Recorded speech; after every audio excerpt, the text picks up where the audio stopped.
Financiamento Procultura. Governo do Estado do Rio Grande do Sul. Novas façanhas na cultura.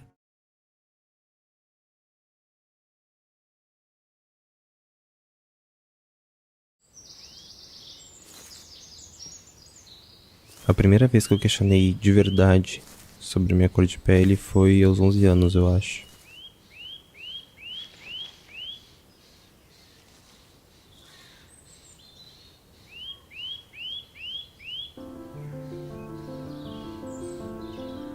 Quando a gente trabalha com a educação étnico-racial ou com estudantes negros em sala de aula, eu entendo que todos nós, os professores, os funcionários, eles devem perceber como se dá a construção da identidade negra.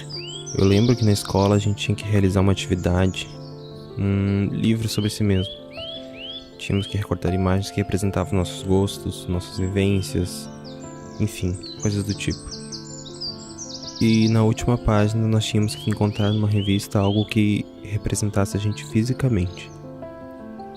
Eu lembro que eu recortei um menino negro, mais ou menos da mesma idade que eu, com uma pele mais escura, retinta. Eu trabalhei com um autor que é o Franklin Ferreira, foi durante o meu mestrado.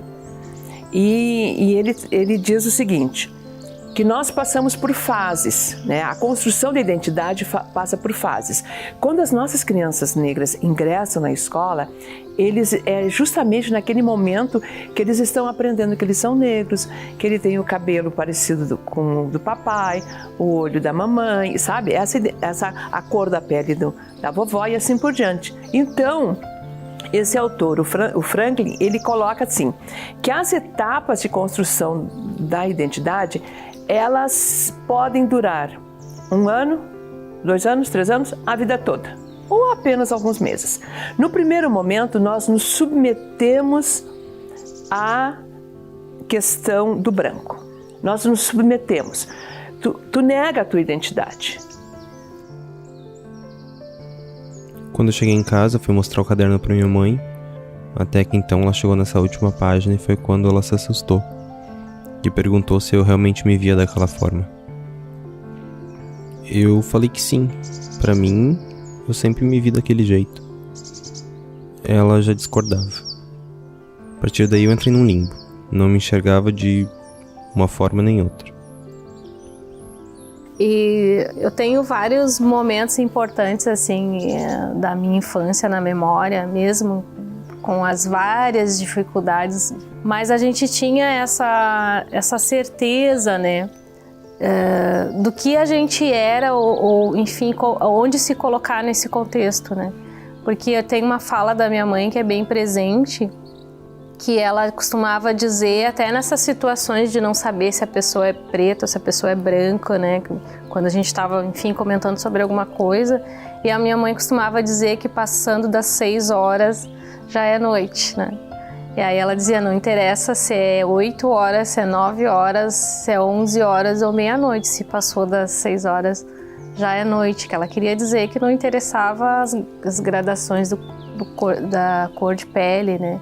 Da pessoa, se ela tinha essa ascendência, se ela tinha, dava para se verificar mesmo com um tom de pele mais clara, que era uma pessoa negra, né? Quando eu entrei na faculdade, então, teve um certo dia que uma amiga minha me questionou se eu já tinha sofrido racismo.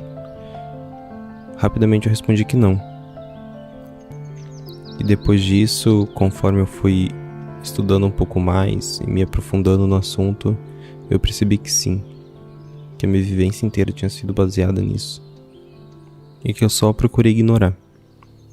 Então tu te submete. Até um momento que tu vai perceber que não é bem assim, não. Existe racismo, as pessoas são tratadas diferentes, tu começa a te alertar. Então é o momento do impacto. É aquela bofetada, aquele soco no estômago.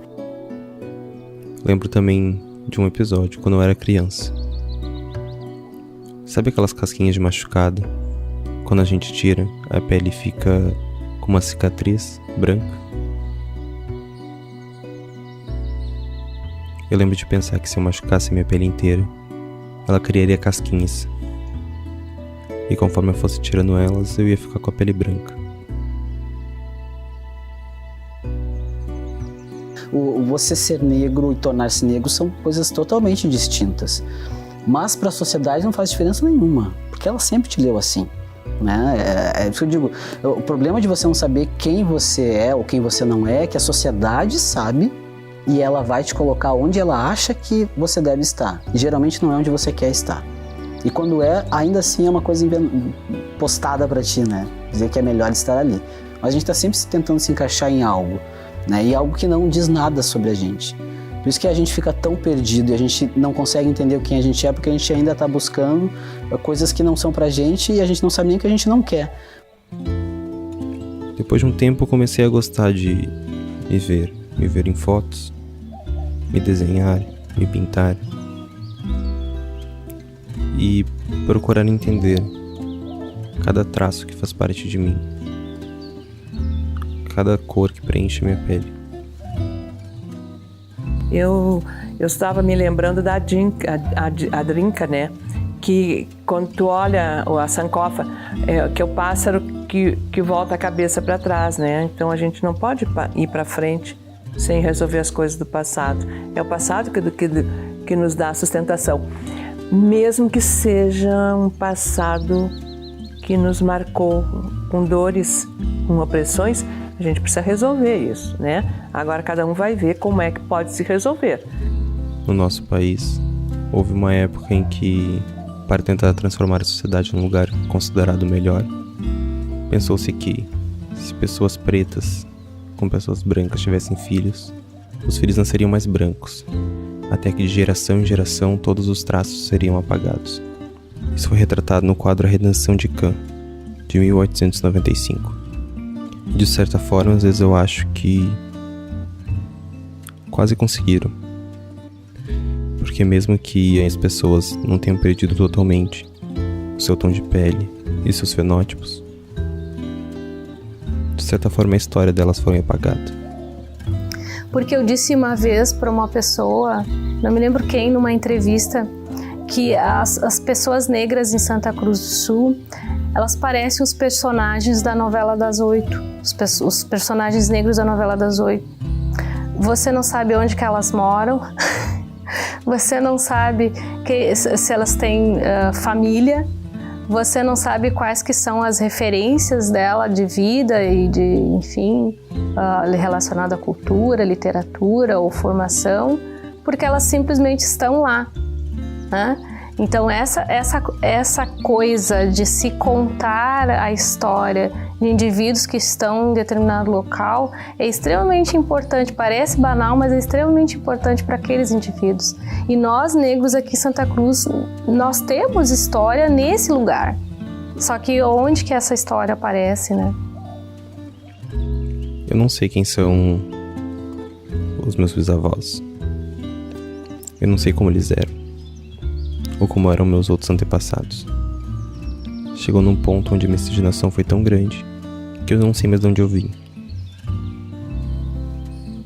Eu acho que a identidade pra mim hoje acho que tá mais pelo que eu não sou, talvez, né? E esse eu não sou me representa mais do que eu era antes.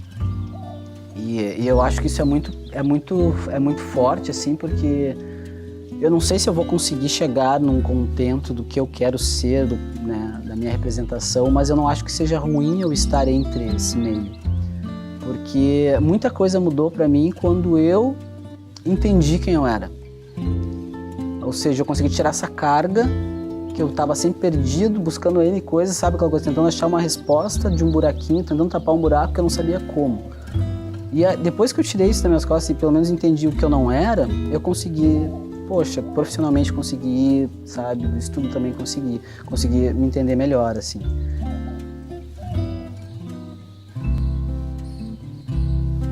Não tenho intenção de dar nenhuma aula sobre colorismo, miscigenação.